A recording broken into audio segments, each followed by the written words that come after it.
All right, pre-analytical errors on this video. When we say pre-analytical errors, what we mean is before analysis. Things that are going on in that syringe full of blood that are going to alter the results when we do analyze it. There are three main things that can alter things. Well, there are actually four, and I'll get to that in a minute, but three main things you really need to understand that can alter it. Venous admixture, that's a big word just to say you've got a little bit of venous blood in that sample, or maybe you hit a vein instead of artery, but not everything you have in that sample is arterial blood. You got some venous blood in there. Well, this one's easy. Venous blood is blood in a vein has dropped off all the oxygen and picked up the CO2, right? So if you have venous blood in that sample, the PaCO2 is going to increase because venous blood has a higher CO2. Well, if the CO2 increases, the pH decreases. That makes sense, right? And then because it's venous blood, we know venous blood has dropped off the oxygen, so the PaO2 will be lower than arterial blood. You need to realize these shifts. That's pretty easy. It just makes sense, doesn't it? Okay, here's another thing that can happen. Metabolic effects. What they're meaning by this is, let's say you drew a blood gas sample and you ended up setting the syringe on the counter, and then something happened and you had to do something. Well, as that syringe is sitting there without being in an ice slush, metabolism of those blood cells still happen. Those are live cells and they undergo anaerobic metabolism. And so during anaerobic metabolism, oxygen is consumed, okay? So the PO2 will slowly start decreasing.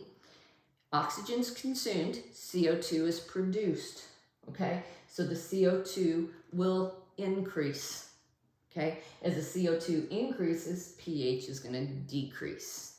This is why you wanna analyze that sample just as soon as possible, okay? So metabolic effects, those are effects you need to worry about. Air bubbles in the sample, okay? We tell you during the stick to make sure you remove air from the sample.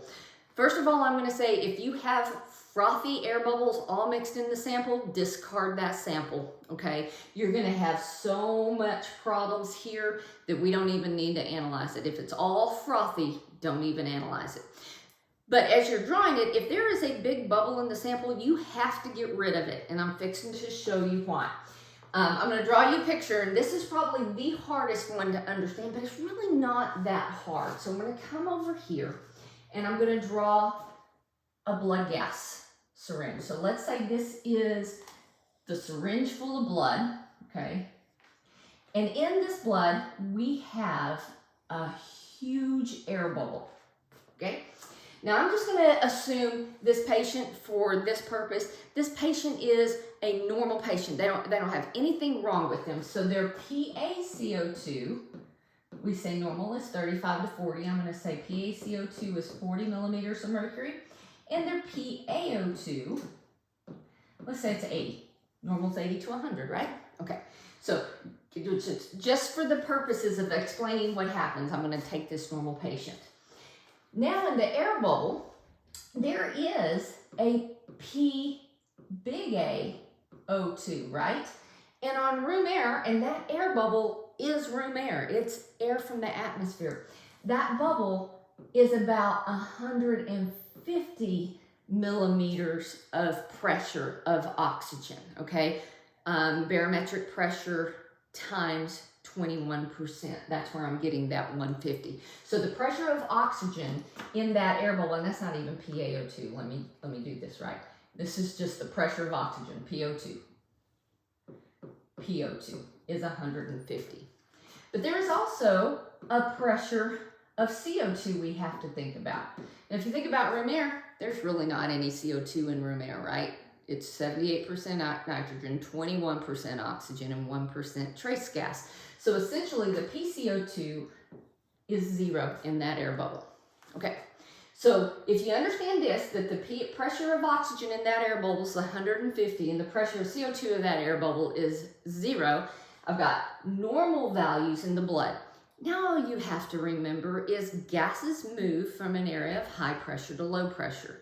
So if I have a huge air bubble in a blood gas sample, the CO2 in the blood, because it's higher, the CO2 in the blood is going to move into the air bubble from an area of high pressure to low pressure. So what'll happen there is that the CO2 in the blood itself, because the CO2 is moving in the air bubble, the CO2 is going to decrease in the sample, okay?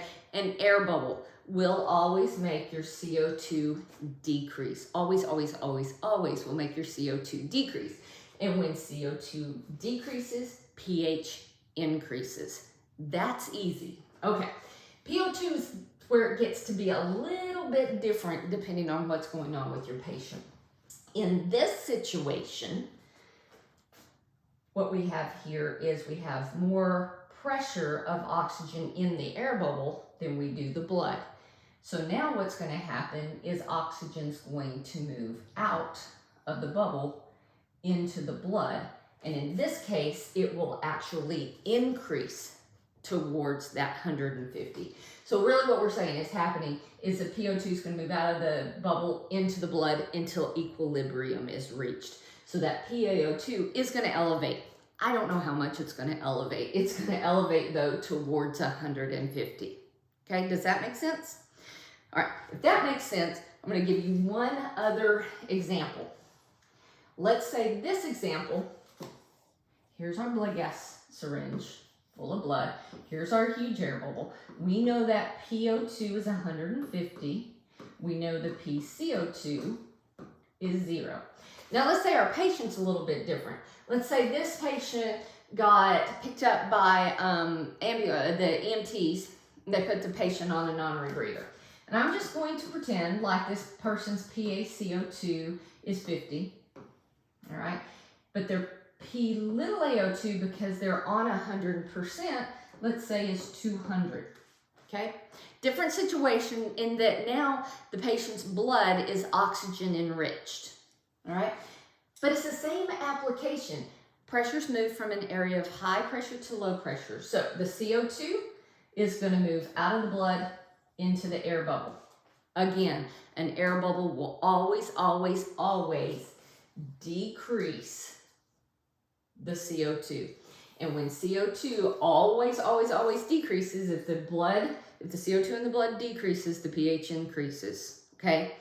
Now, in this case, when we have a patient that has a high PaO2 already, now what we're gonna see happening is the blood moving, or the oxygen moving from the blood into the air bubble until equilibrium is reached.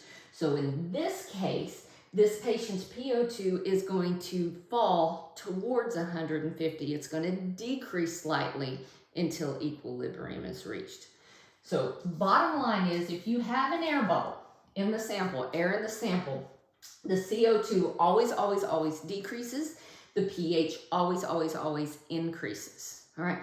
It's the PO2 that changes. If we have a patient with a lower PaO2, okay, if we have a patient with a lower PaO2, the PaO2 is going to increase. If we have a patient with a higher PaO2, that PaO2 in the blood is going to decrease. Now, I said there was one other thing, and that's excessive heparin, okay?